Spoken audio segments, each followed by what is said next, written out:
Bismillahirrahmanirrahim. Assalamualaikum warahmatullahi wabarakatuh. Alhamdulillah. Alhamdulillahillazi arsala rasulahu bil huda wa dinil haq liyuzhira walad dini kulli wa kafa billahi syahida.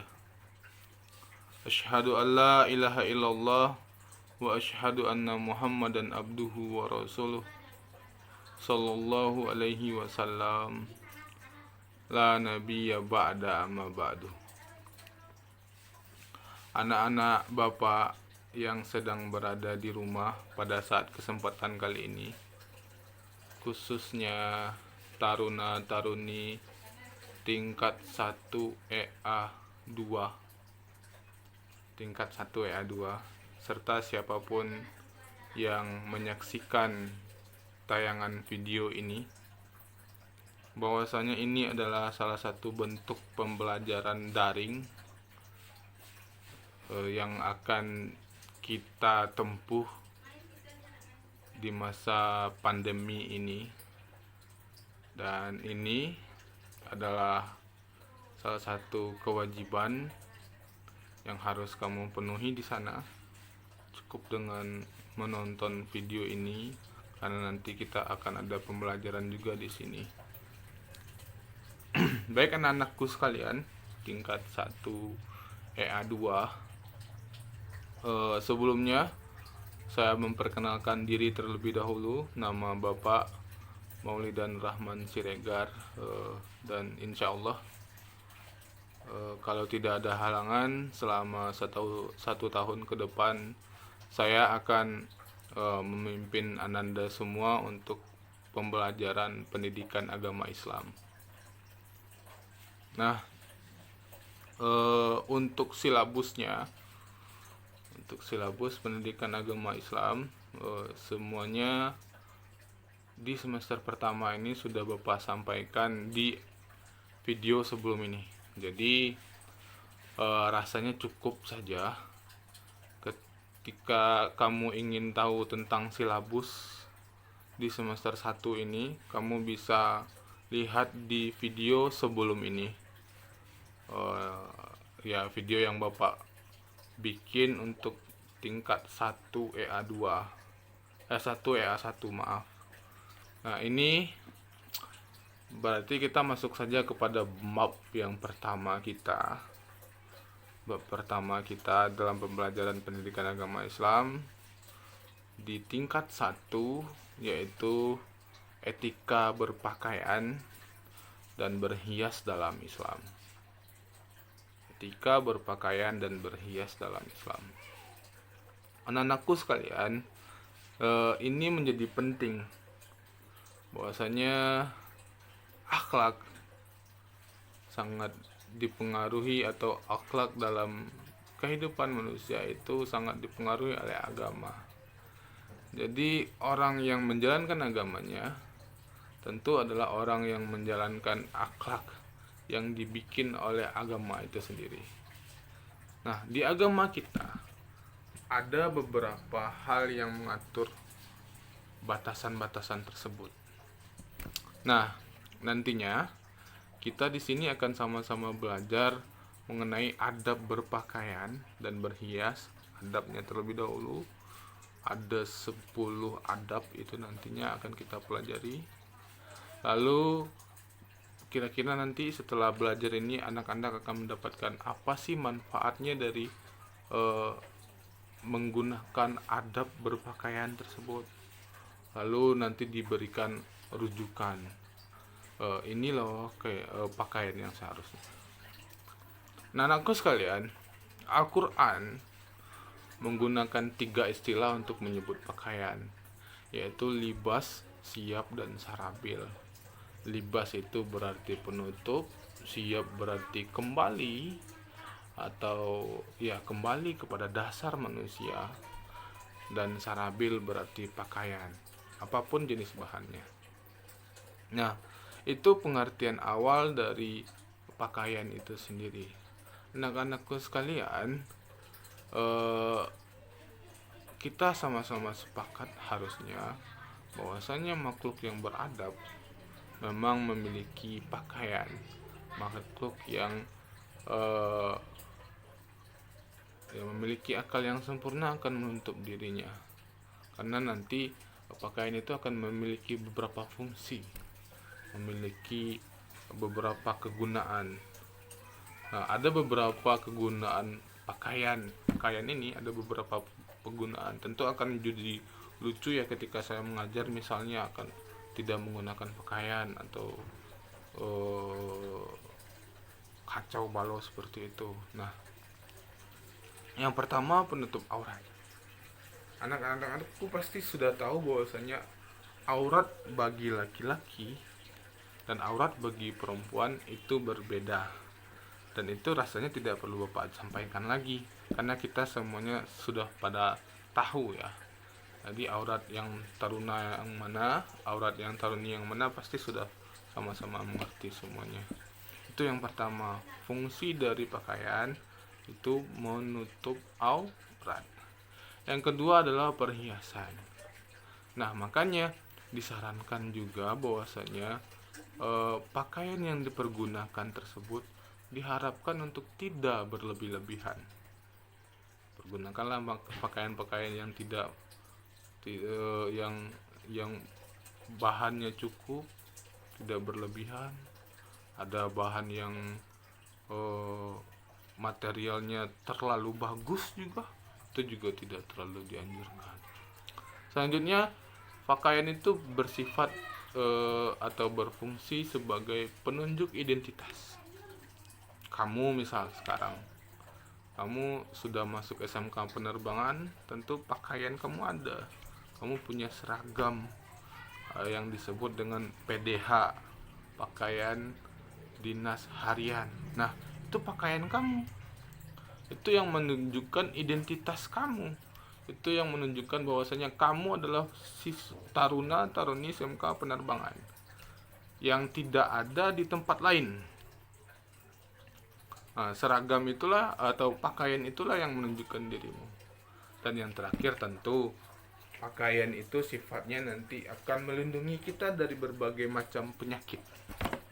Meskipun penyakit yang datang tentu bisa saja ada peluangnya penyakit yang masuk ke dalam diri kita, tapi setidaknya bisa melindungi kita dari berbagai penyakit, misalnya dari sengatan matahari yang tidak terlalu baik bagi kita. Itu fungsi dari pakaian. Selanjutnya anak-anakku sekalian, karena ini pembelajaran daring, Bapak agak capek sedikit minum. Bapak izin minum dulu ya.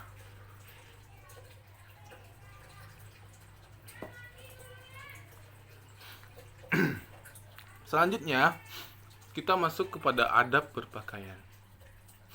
Nah, tentu adab berpakaian bagi laki-laki dan perempuan berbeda sesuai dengan auratnya tadi. Maka bagi pria minimal pakaian yang dia gunakan tersebut tertutup, badannya tertutup dari pusar hingga lutut. Jadi itu. Nah, bagi yang perempuan menutup seluruh tubuh selain muka ini dan telapak tangan. Nah, ini tidak boleh kelihatan. Pakaian selanjutnya dijelaskan, pakaian wanita tidak boleh terlalu tipis hingga tembus pandang terhadap bagian-bagian yang menjadi aurat. Maklum, ini bukan menyalahkan wanita ya, atau menyalahkan salah satu genre tertentu. Kadang di bagian tubuh wanita ada saja, maaf sekali Bapak bicaranya harus seperti ini, bagian tubuh perempuan itu ada yang menonjol, maka hal-hal yang menonjol tersebut tidak boleh kelihatan. Di bagian mana tentu anak-anak lebih tahu sendiri. Yang keempat, yang pertama apa tadi? Kalau yang pria minimal dia harus menutup seluruh tubuh, terutama di bagian pusar dan lutut. Kalau perempuan dia harus menutup seluruh tubuhnya kecuali muka dan telapak tangan. Yang ketiga, perempuan tidak boleh menggunakan pakaian yang tipis. 4. Pakaian laki-laki dan pakaian perempuan tidak boleh menyerupai. Nah, perempuan tidak boleh menggunakan baju yang identik dengan laki-laki. Laki-laki tidak boleh menggunakan baju yang identik dengan perempuan. Yang kelima, kalau tadi tidak boleh terlalu tipis, yang sekarang pakaian tidak boleh terlihat terlalu ketat. Tipis, ketat, itu tidak boleh. Selanjutnya, tidak boleh memperlihatkan hal-hal atau menampakkan perhiasan secara berlebihan. Sekali lagi, tidak boleh memperlihatkan atau menampakkan perhiasan secara berlebihan. Udah berapa tadi? Udah 6. 7. Pakaian yang dibikin tidak boleh menyampai atau sampai ke tanah. Sudah 7 itu ya. 8. Pakaian yang tersebut harus bersifat indah. Makanya Rasulullah SAW menyarankan pakaian-pakaian yang satu warna saja, putih, hitam, seperti itu, sehingga pakaian tersebut tidak merangsang lawan jenisnya. Nah, ini yang harus digarisbawahi, bahwasanya memang ini dikembalikan lagi kepada tiap-tiap individu manusia ya. Belum tentu bahwasanya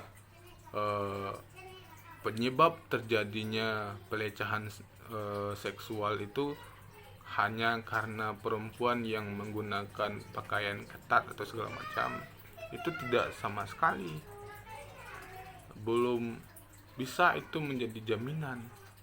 Karena itu kembali kepada sosok pribadi manusianya. Jangan sampai kita beranggapan bahwasanya perempuanlah yang salah gitu, ketika dia mendapatkan pelecehan karena pakaiannya yang tidak benar, dalam tanda kutip ya, pakaiannya tidak benar dalam tanda kutip. Karena masing-masing manusia memiliki pola pikir yang berbeda terhadap itu. Nah, Islam menggarisbawahi ini bahwasanya perempuan menjaga hal ini, laki-laki menjaga yang ini juga, sama-sama menjaga. Jadi kalau sekiranya ada yang menyalahkan salah satu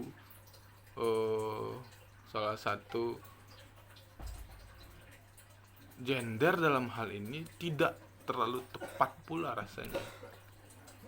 Nah, kita penting untuk menggarisbawahi ini. Jadi kewajiban menutup aurat sekaligus kewajiban menjaga akhlak itu kewajiban semua manusia. Nah, itu. Jadi meskipun batasannya berbeda. Nah, anak-anakku sekalian yang sedang berada di rumah, batasan dari menjaga pakaian ini nantinya akan menimbulkan kepada kita semua salah satu pegangan untuk menjaga akhlak kita. Orang yang berpakaian tertutup, orang yang menjaga pakaiannya, itu akan membuat diri mereka tersebut setidaknya akan terhindar dari fitnah-fitnah yang ada di sekitar mereka. Anak-anakku sekalian, maka dari itu Bapak akan menyampaikan bahwasanya tips agar berpakaian tersebut secara Islami. Nah, karena ini berkaitan dengan akhlak, maka ini berkaitan pula dengan lingkungan. Maka sebaik-baiknya pegangan adalah diri kamu sendiri. Karena itu disarankan kepada kamu agar kamu bisa menciptakan lingkungan yang baik bagi dirimu, maka kamu harus menciptakan lingkungan itu sendiri. Maka dari itu pilihlah teman dulu. Mana kira-kira teman yang bisa menggunakan pakaian Islami? Mana yang lebih didekatkan? Karena orang soleh ketika berkumpul dengan orang soleh, maka mereka akan menciptakan kesolehan gitu. Banyak yang akan terjadi. Yang kedua, takutlah kepada dosa. Ingat bahwasanya membuka aurat itu termasuk salah satu dosa. Nah, dengan cara mengingat-ingat ini, kamu akan selalu diberikan pegangan, setidaknya nanti diberikan ada yang mengganjal di kepala kamu yang membuat kamu merasa untuk selalu melaksanakan ajaran agama, selalu untuk menutup aurat. Jika tidak, nah, kamu nanti akan mendapatkan hal-hal yang tidak juga. Yang ketiga, ikutilah mode berpakaian tersebut sesuai dengan aturan, bukan sesuai dengan fashion yang berkembang. Itu tidak terlalu bagus itu. Karena pada hakikatnya ada beberapa fashion yang maaf menyebut tidak terlalu sesuai dengan ajaran agama kita, yaitu ajaran agama Islam. Ada beberapa fashion yang bahkan tidak sampai ya, jilbab atau hijabnya itu digulung tuh sih, sehingga bagian dadanya masih kelihatan. Itu kan tidak benar juga. Nah, yang terakhir dan ini yang paling penting, bahwasanya agar kita selalu mantap dalam menjalankan agama, dalam melaksanakan perintah menutup aurat itu, banggalah dengan identitas kita. Kita harus bangga dengan identitas kita. Jangan sampai kita harus menggunakan pakaian Islami, ya pakai gitu. Jangan sampai tidak memakainya. Itu yang ada dalam masalah pakaian. Artinya apa? Pakaian kita akan menyelamatkan kita, akan membentuk akhlak kita. Pakaian itu ya. Yang pertama poinnya adalah pakaian. Yang kedua, lupa minum dulu.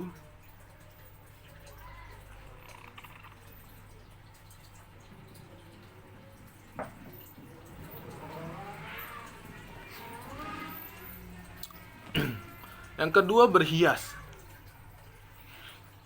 Berhias, dandan atau mempersolek diri, baik itu mempergunakan perhiasan atau dengan menggunakan hal-hal lain. Nah, sebenarnya ada juga adabnya, adab dalam berhias tersebut. Nah, ini tidak saya sampaikan di sini. Ini menjadi tugas kamu di rumah. Maka silakan kamu cari adab berhias yang sebagaimana yang diajarkan oleh agama kita. Ini yang menjadi tugas kamu bersama untuk menjaga agar kita tuh berhias sebagaimana yang diajarkan. Nah, silakan kamu bikin babnya.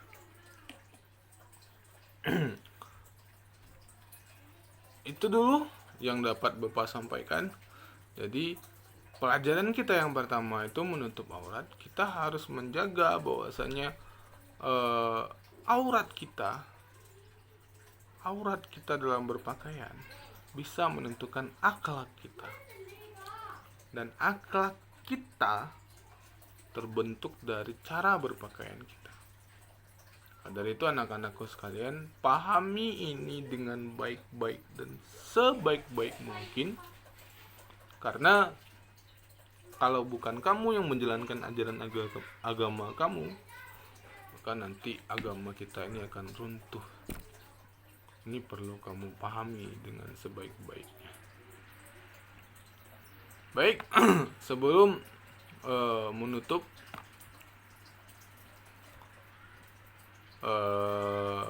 perjumpaan kita, anak-anakku sekalian,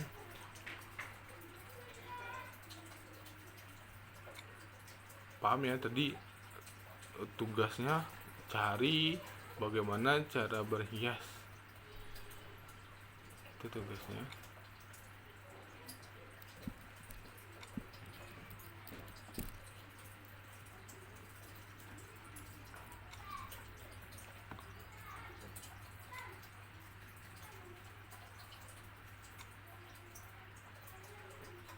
Sebagai penutup untuk pertemuan kali ini,